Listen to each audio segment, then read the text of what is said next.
Hello guys, this is Spicy, and this is a review on the Bandai High Grade 1144 scale Zaku 3 Neo Zeon Productive Mobile Suit.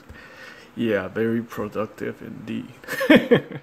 This is an older kit. This one was released in 2000, making this kit almost 17 years old actually.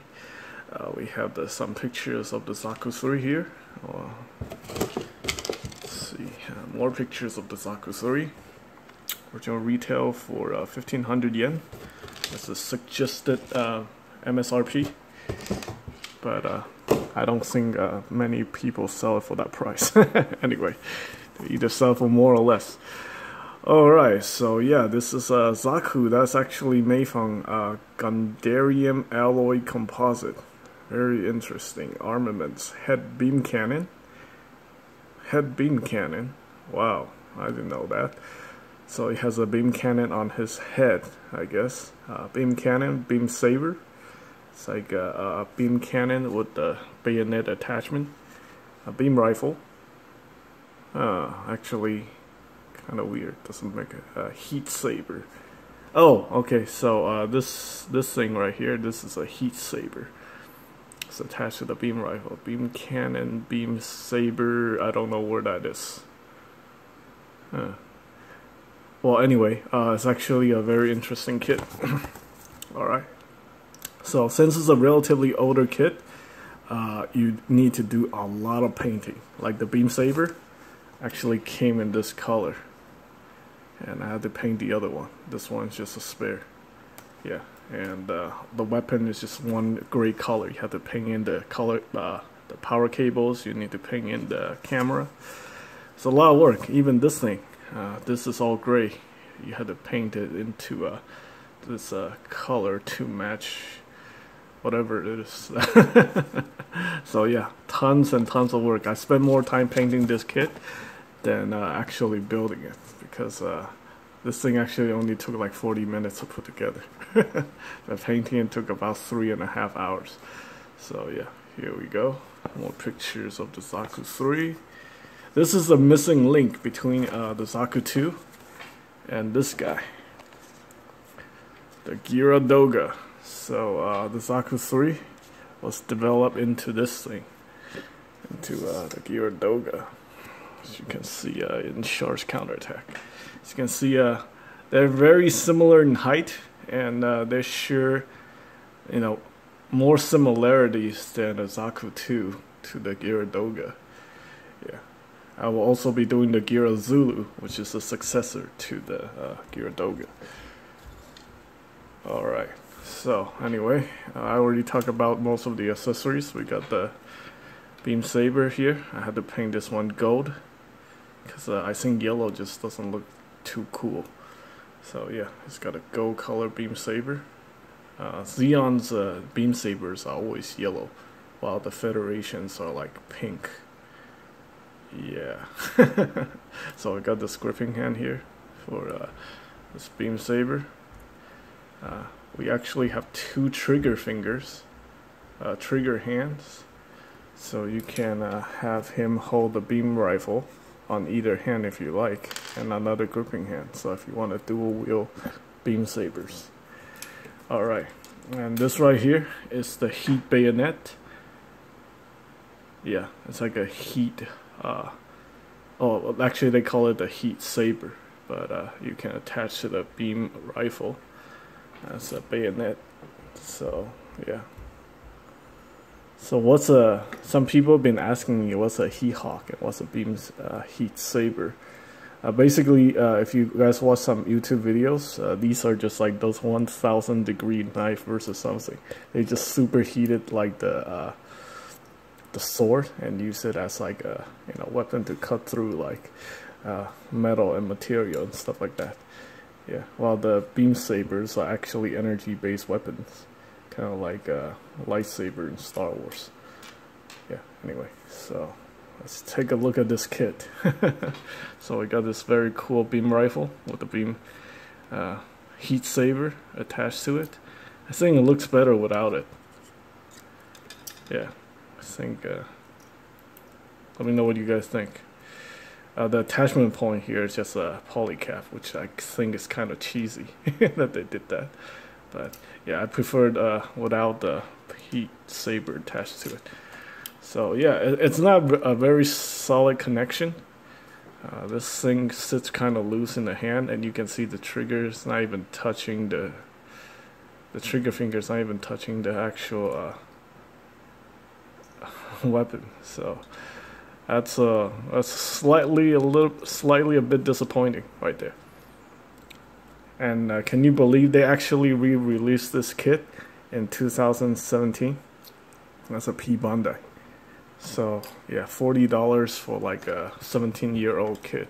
It's not this one exactly. It's called the Zaku 3 Kai, which is like a modified version of this kit. But pretty much the whole entire build is the same thing. It's very, very close. Yeah, it's kind of lazy cutting corners. Anyway, I did a lot of painting. As you can see, I painted all the thrusters on the back. And then also painted the thrusters on the front. Painted in these special weapons thing, which I'll talk about later. Yeah, painted the whole shoulder armor right here. Because without it, it just doesn't look very good. And yeah, just like I said, these older kits, the older the kits are, the more work you have to do. Because without painting and panel lining, it's just gonna look like one huge box of one huge piece of plastic. And with the extra detailing, actually looks really good. Anyway, let's talk about the articulation. There's not much you can do with this kit. The head's on a ball joint, but it's you can't really do anything since it's like a Zeon suit. It's got too much stuff attached to it. So yeah, the head can't even go 360 degrees. We got this shoulder armor here, like a shield kind of thing, which you can somewhat articulate. And then we got the hinge right here. It's actually a peg that goes into a polycap. And yeah, it's somewhat hindered too because of the shoulder armor. We got a bicep cut, a 90-degree bend, single jointed elbow, not much there. You can pop out the hand, swap it out with a gripping hand. Oh, come on.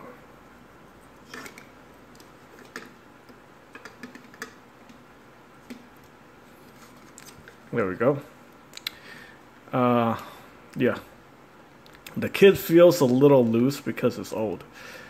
I actually just built it, but yeah, some of the design on these older kits aren't very solid. So anyway, surprisingly though, even though it's 17 years old, it's still got an app crunch.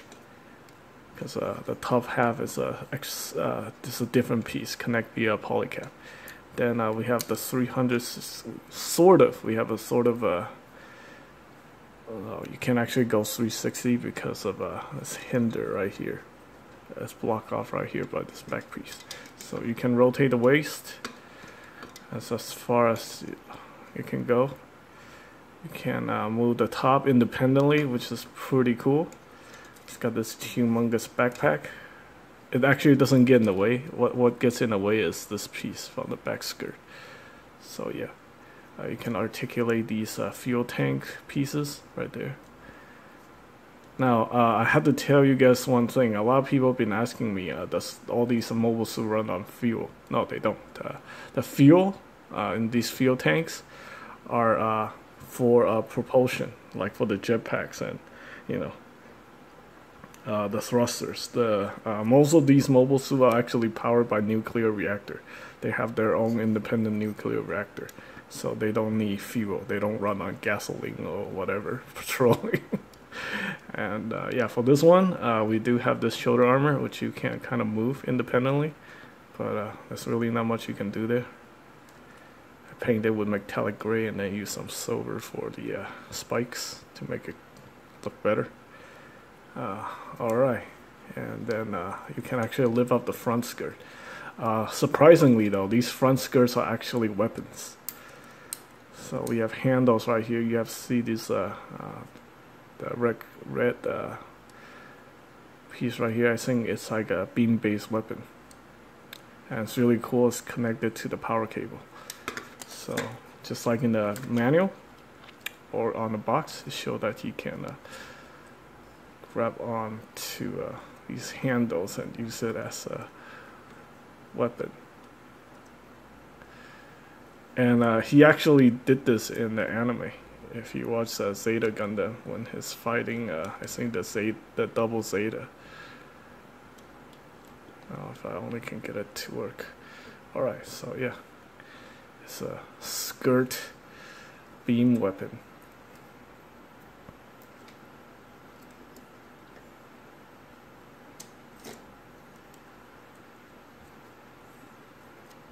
This I thought is actually really cool. If I can get him to hold on to both of these. Come on, work with me.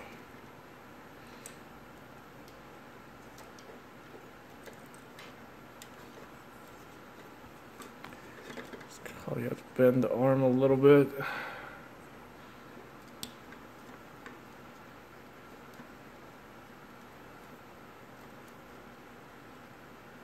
There we go.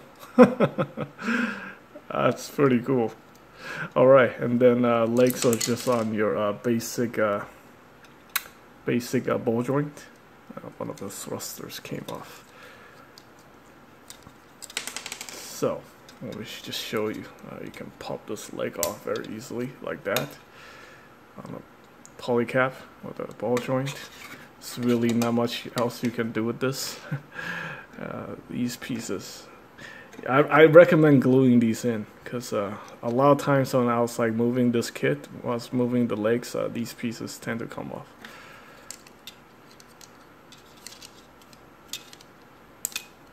Alright, let's pop this leg back in. Alright, we got some more painted details for the front thrusters. Not much you can do with the legs, it's just a single bend. I got the power cable that runs into the this humongous leg. You know, when I was a kid, when I was watching Double Zeta, I thought this guy was a goof, because I never really paid attention to the name of this. I thought this was like a goof flight type or something, but it's actually a Zaku 3. And yeah, you can see there's a polycap in there on the ball joint for the legs. I actually had to paint part of the legs to make it accurate to the instruction. And then we got these feet pieces, which you can, they recommend that you do it this way. Just move it forward like that. I guess it's help stabilize the kit. And look, just what I said about these thrusters. Definitely need to go glue these in. Now, to pop the leg off, just to get these back in there.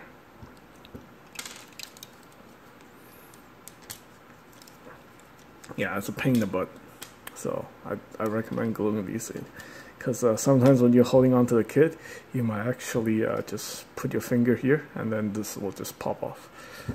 I just super glue them in. You're never gonna do anything else with it. Anyway, these Zeon kits, you know, I know Universal Century may not be the most popular thing in North America, so there's not that many people that care about these Zeon suits and stuff like that.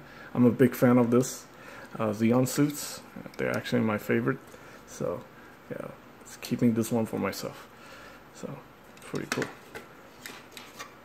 Alright, and that's pretty much it for the Zaku 3, the missing link between the Zaku 2 and the Geara Doga.